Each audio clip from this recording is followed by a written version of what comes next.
નમસ્કાર, ન્યૂઝ 18 ગુજરાતીમાં આપનું સ્વાગત છે। હું છું આપની સાથે સંધ્યા। જોઈએ સમાચાર વિસ્તારથી। સુરતના કુબેરનગરમાં અસામાજિક તત્વોનો આતંક અને આ મામલે પોલીસે આરોપીઓને ભણાવ્યો છે પાઠ। સુરત પોલીસે આરોપીઓનું સરઘસ કાઢી કાર્યવાહી કરી છે। મહત્વનું છે કે બજારમાં ઊભા રહેલા એક વ્યક્તિને આ વિસ્તારના અસામાજિક તત્વોએ કોલર પકડી માર માર્યો હતો અને ત્યારે પોલીસે અજય ઉર્ફે બાળો ડેરી ઘોઘારી અને પ્રિન્સ વાળા નામના 3 વ્યક્તિની દાદાગીરીથી હેખડી કાઢી છે।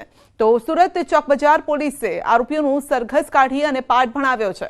પીઆઈએ જાહેરમાં નાગરિકોને અપીલ કરતા વિડીયો હાલ સોશિયલ મીડિયામાં પણ વાયરલ થઈ રહ્યા છે।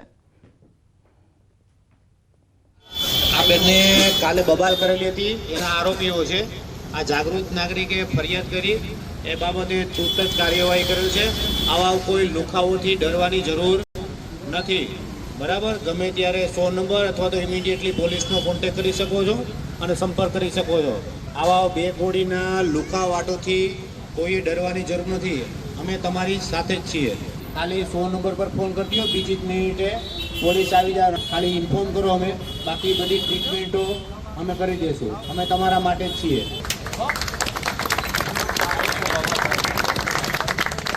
સુરત પોલીસે કોઈપણ ગુનેગાર ગુનો કરે છે ત્યારે તેનું જાહેરમાં પંચનામું અથવા તો કે સરઘસ કાઢતા હોય છે। ગઈકાલે ચોક બજાર પોલીસે પણ 3 આરોપીઓને સરઘસ કાઢ્યું હતું અને સરઘસ કાઢ્યા બાદ લોકોને માઇક દ્વારા સૂચના આપી હતી કે આવા લુખા તત્વોથી ચેતજો અને જો તકલીફ પડે તો પોલીસનો સંપર્ક કરજો। આપણી સાથે ચોક બજાર પીઆઈ વાગડિયા સાહેબથી સીધા વાત કરીએ। વાગડિયા સાહેબ, આરોપીઓનું સરઘસ કાઢવું સુરત પોલીસ માટે નવું નથી, પણ જે રીતે માઇક પર એનાઉન્સ કરવામાં આવ્યું હતું લુખા તત્વો જો હેરાન કરે તો પોલીસનો સંપર્ક, આવું કેમ કરવું પડ્યું?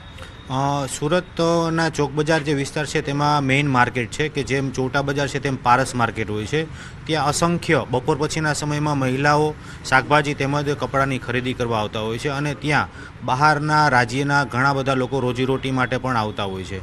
તો આવા જે ગઈ 2 દિવસ પહેલાં એક બનાવ બનેલો રાત્રે 10 વાગ્યા આસપાસ, જે બાબતે ઇન્ફોર્મ કરવામાં આવેલું કે પોલીસને, અને આ આરોપીઓ વિરુદ્ધમાં ગુનો દાખલ કરવામાં આવેલો અને તેઓનું જાહેરમાં રિકન્સ્ટ્રક્શન પંચનામું કરવામાં આવ્યું અને લોકોને સૂચના આપી। જનરલી લોકો પોલીસ અને આ લુખાઓથી ડરતા હોય છે અને પોલીસે પહોંચતા નથી અને આ લુખા તત્વોને મોકો મળી જતો હોય છે અને કાયદામાં છટકબારી મળી જતી હોય છે, જેથી કરીને લોકોમાં હિંમત આવે, હોશ આવે અને પોલીસ કે જે સુરત શહેરનું સૂત્ર છે તમારા માટે તમારી સાથે, જે યથાર્થ સાબિત થઈ રહ્યું છે અને લોકોમાં હવે ભય દૂર થઈ રહ્યો છે અને આવા લુખા ઈસમો વિરુદ્ધમાં કે જે નોટોરિયસ છે તેના વિરુદ્ધમાં ફરિયાદ દાખલ કરવામાં આવે છે અને તેના વિરુદ્ધમાં તડીપાર અને પાસા જેવા અટકાયતી પગલાં લેવામાં આવે છે અને લોકો સુખ શાંતિથી રહે એ માટેની અમારી પ્રજાને અપીલ છે। સુરત પોલીસ દ્વારા આરોપીઓના સરઘસ તો કાઢવામાં આવે છે, સાથે સાથે લોકોને ચેતવણી આપવામાં આવે છે કે આવા અસામાજિક તત્વો અથવા તો લુખાઓ છે તેનાથી ડરો નહીં અને જો કોઈ ધમકાવે છે અથવા તો તમારી સાથે દુર્વ્યવહાર કરે છે તો પોલીસને જાણ કરો, કારણ કે પોલીસ તમારા માટે અને તમારી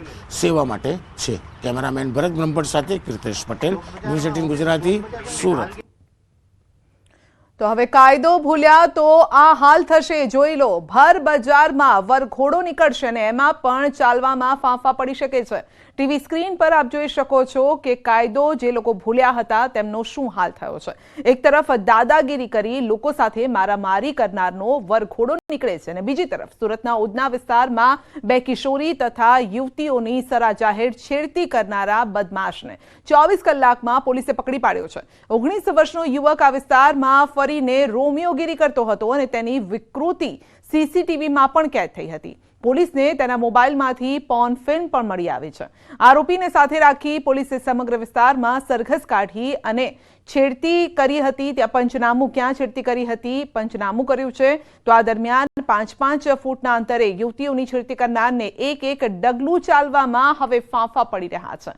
તો બીજી તરફ સુરતની ભેસ્તાન પોલીસે 4 રીઢા ગુનેગારોનું ફુલેકું કાઢ્યું છે અને જે વિસ્તારમાં વટ પાડી રોફ જમાવ્યો હતો ત્યાં જ પોલીસે ગુનેગારોને ધૂળ ચટાવી છે।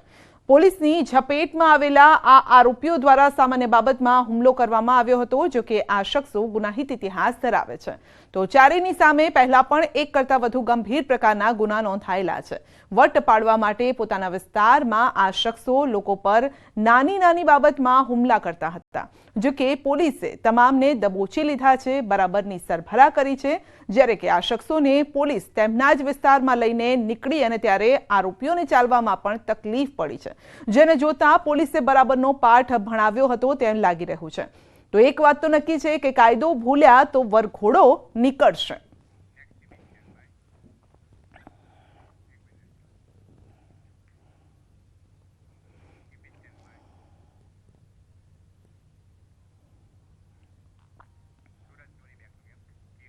સુરતમાં તસ્કરોનો તરખાટ યથાવત છે. માંગરોળના કિંગ 4 રસ્તા નજીક ચોરીનો નિષ્ફળ પ્રયાસ થયો હતો.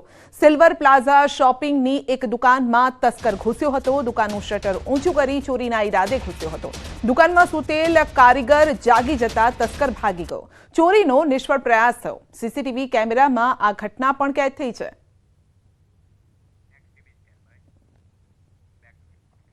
અભિનેતા અલ્લુ અર્જુનની ધરપકડ. હૈદરાબાદ પોલીસે અલ્લુ અર્જુનની ધરપકડ કરી છે. પુષ્પા 2 ફિલ્મના અભિનેતા અલ્લુ અર્જુનની ધરપકડ કરાઈ છે. પ્રીમિયરમાં ભાગદોડના મામલે ધરપકડ કરાઈ છે. પુષ્પા 2ના પ્રીમિયરમાં થઈ હતી ભાગદોડ. પોલીસને જાણ કર્યા વગર જ અભિનેતા પહોંચ્યા હતા. અભિનેતાની ઝલક જોવા માટે ચાહકોનો મોટો ધસારો પણ ત્યાં જોવા મળ્યો હતો. 4 ડિસેમ્બરે યોજાયું હતું પુષ્પા 2નું પ્રીમિયર અને જ્યાં એક મહિલાનું પણ મોત થયું હતું. અરવલ્લી જિલ્લામાં પોન્ઝી સ્કીમોનો રાફડો ફાટ્યો છે. મોડાસામાં બાયપાસ રોડ પર આવેલી 2 કંપનીઓનું ઉઠામણું કરી અને તે ફરાર થઈ ગઈ છે. રોકાણકારોને કરોડો રૂપિયાનો ચૂનો લગાવી અને બંને કન્સલ્ટન્સી ફરાર થતા ખળભળાટ મચ્યો છે. તો BZ સ્કેમ બાદ સંચાલકો પુરાવા નાશ કરી અને ભૂગર્ભમાં ઉતર્યા. દુકાનોના શટરને કલર મારી તાળા મારી દીધા છે. સંચાલકો ફરાર થતા ખળભળાટ મચ્યો છે. રોકાણકારોને 5 થી 22% સુધી વ્યાજ આપ્યાની લોકમુખે ચર્ચા છે. રોકાણકારોને કંપની દ્વારા મોબાઈલ જેવી મોંઘી દાટ ગિફ્ટ આપ્યાના ફોટોગ્રાફ પણ વાયરલ થયા છે. મહત્વનું છે કે ભૂપેન્દ્રસિંહ ઝાલાના જામીન નામંજૂર થતા સંચાલકોમાં ફફડાટ છે અને ત્યારે ન્યૂઝ 18 પ્રથમ મોડાસાના બાયપાસ રોડ પર આવેલ ઓમટેક કન્સલ્ટન્સી ખાતે પહોંચ્યો. બીજર ફાઇનાન્શિયલના મહા મોટા કૌભાંડ બાદ અનેક પોન્જી સ્કીમો ચલાવતી જે કંપનીઓ છે તે રાતોરાત ઉઠમણું થઈ ચૂક્યું છે. ખાસ કરીને મોડાસા શહેરમાં અનેક આ પ્રકારની કંપનીઓ ચાલતી હતી, જેમાંથી આપણે હાલ હાજર છીએ બાયપાસ મોડાસા રોડ કે જ્યાં વંદે માતરમમાં ઓમટેક નામની કંપની ચાલતી હતી. આપ જોઈ શકો છો કે કંપની અદ્યતન બનાવવામાં આવી હતી. અહીં બોર્ડ પર મારવામાં આવ્યા હતા, જે હવે કાઢી લેવામાં આવ્યું છે. રાતોરાત જે પ્રકારે બીજેડ સામે કાર્યવાહી થયા બાદ રાતોરાત અહીંના જે સંચાલકો છે તે ભૂગર્ભમાં ઉતરી ગયા છે. જે પ્રકારે સૂત્રોએ કહ્યું છે પ્રમાણે દિવસનું 1% વ્યાજ એટલે કે મહિનાના 22%થી લઈને 30% સુધીનું વ્યાજ આ કંપની ચૂકવતી હતી. અનેક રોકાણકારો સલવાયા છે, કરોડો રૂપિયા લોકોના સલવાયા છે, પરંતુ રોકાણકારો સામે તો નથી આવ્યા, પરંતુ સંચાલકો પણ ગાયબ થઈ ચૂક્યા છે. તમામ પુરાવાનો નાશ કરી ઓફિસો ખાલી કરી અને ભૂગર્ભમાં ગયેલા જે સંચાલકો છે તે ક્યાંક ને ક્યાંક કરોડોનું કૌભાંડ કરી ચૂક્યા છે. ત્યારે CID પોલીસ તેના સુધી પહોંચે છે કે નહીં તે જોવું રહ્યું. હાર્દિક પટેલ, ન્યૂઝ 18 ગુજરાતી, અરવલ્લી. ઓમટેક બાદ ન્યૂઝ 18ની ટીમ AR કન્સલ્ટન્સી ખાતે પહોંચી અને જ્યાં પણ કન્સલ્ટન્સીના માલિકો શટરને કલર મારી તાળાબંધી કરી રાતોરાત ફરાર થઈ ગયા હતા તેવું નજરે પડ્યું.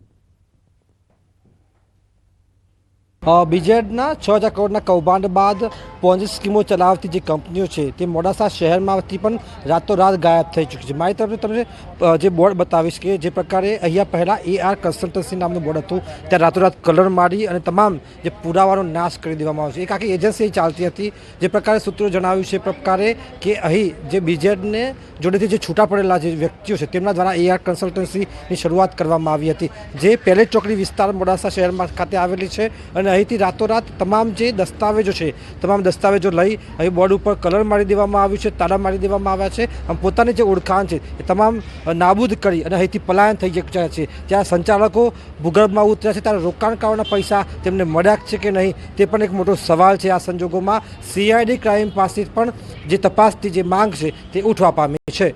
હાર્દિક પટેલ, ન્યૂઝ 18 ગુજરાતી, અરવલ્લી. વડોદરાના રણુલી JIDCની ભારત ગેસ એજન્સી